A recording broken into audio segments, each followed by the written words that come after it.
Eu fui uma excelente aluna até um ponto, e depois eu... Não é que eu fosse uma má aluna, eu simplesmente não ia à aula.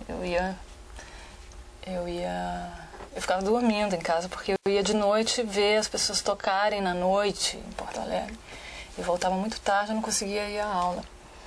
Mas o tempo que eu fui à aula, eu não era má aluna, não. Eu era um pouco cheia de opinião, assim, mas não má aluna. Eu lembro muito de uma professora de música, da primeira aula de música, que ela disse assim: eu sei que nenhum de vocês aqui vai trabalhar com música. Eu lembro de pensar assim, ué, por que não? Eu comecei a dar muito mais valor à leitura mesmo depois de mais velha.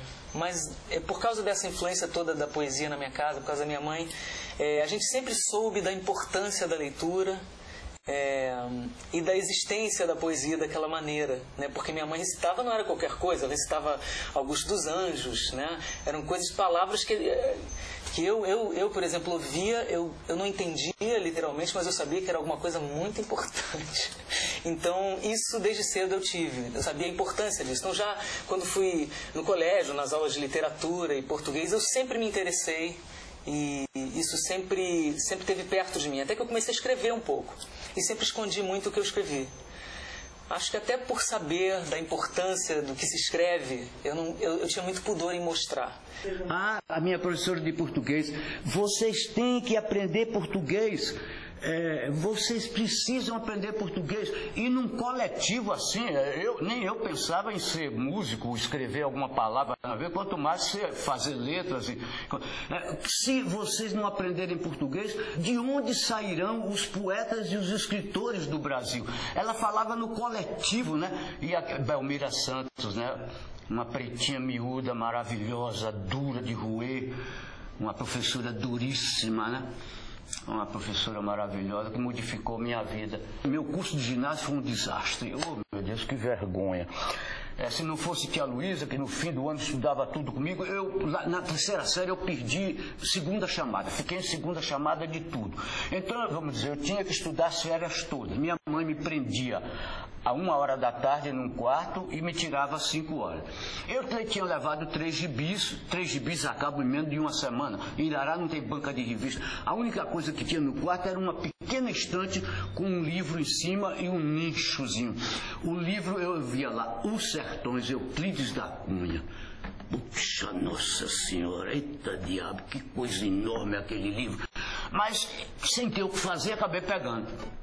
O começo, aquele negócio lá, quando chega no sul do Brasil, o navegante praticamente parece expulso por causa das alturas da Serra do Mar. Ele não consegue ver nada além do próprio litoral. Depois, quando chega no Rio de Janeiro, já tem uma outra brecha que ele vê, digamos, 5 ou 10 quilômetros de litoral. Depois, no Recife, não, no Nordeste, não, ele já enxerga 20 quilômetros de litoral. Começa isso e você vai saltando, porque é muito difícil, muito chato. Mas quando chegou na segunda parte, o homem, de repente eu comecei a desconfiar que ele estava falando de uma coisa que eu sabia. Estudei o primário todo até o 2º ano ginasial, né? Aquela época era primário e ginásio, hoje em dia seria a 7ª série. Num mesmo colégio, que era um colégio muito tradicional. E aí no meio do ginásio eu mudei para um outro colégio, que era um colégio mais interessante, a meu ver. Eu nunca gostava de ir para a escola, sempre achava aquilo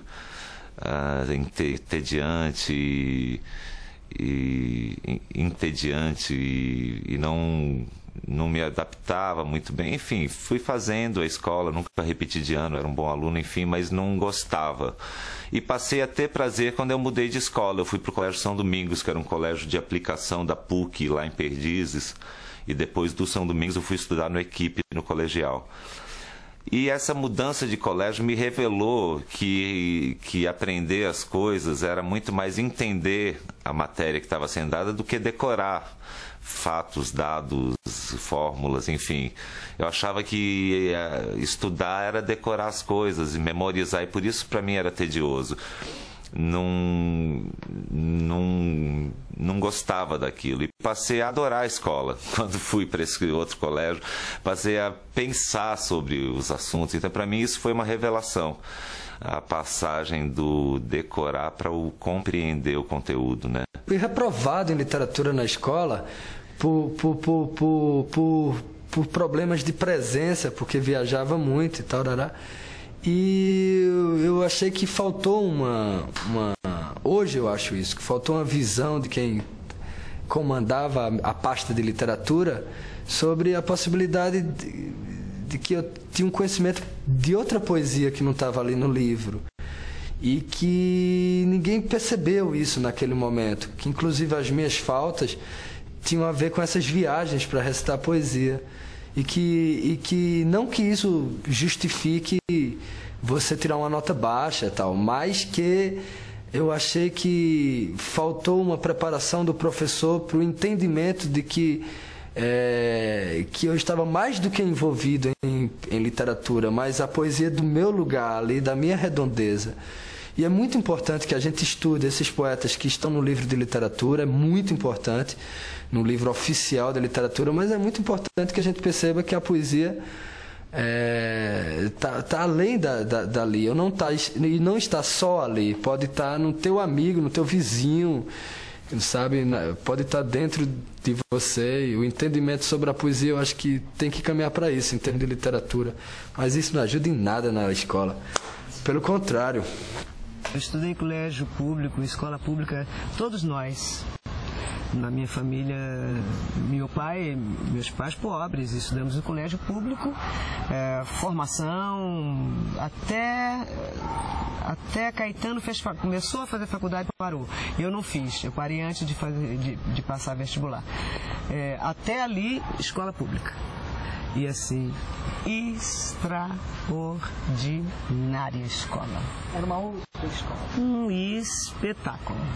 Mas eu tenho tido, assim, gratas surpresas, assim, boas notícias, assim, de alguns pontos no Brasil com uma escola pública feita por aquele ou aquela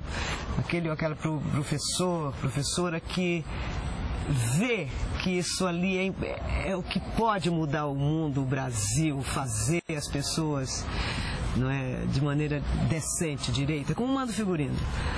Isso me comove muito. Meu trabalho Brasileirinho, aquele disco que eu fiz, o meu show, é um disco que provoca muito isso em escola pública. Isso é maravilhoso. Foi o grande prêmio que Deus podia me dar, foi esse. Eu estudei com os professores mais extraordinários.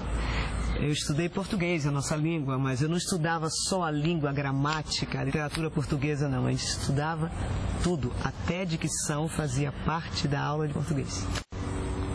Isso é maravilhoso. Do Brasil. Outro mundo. Outro mundo.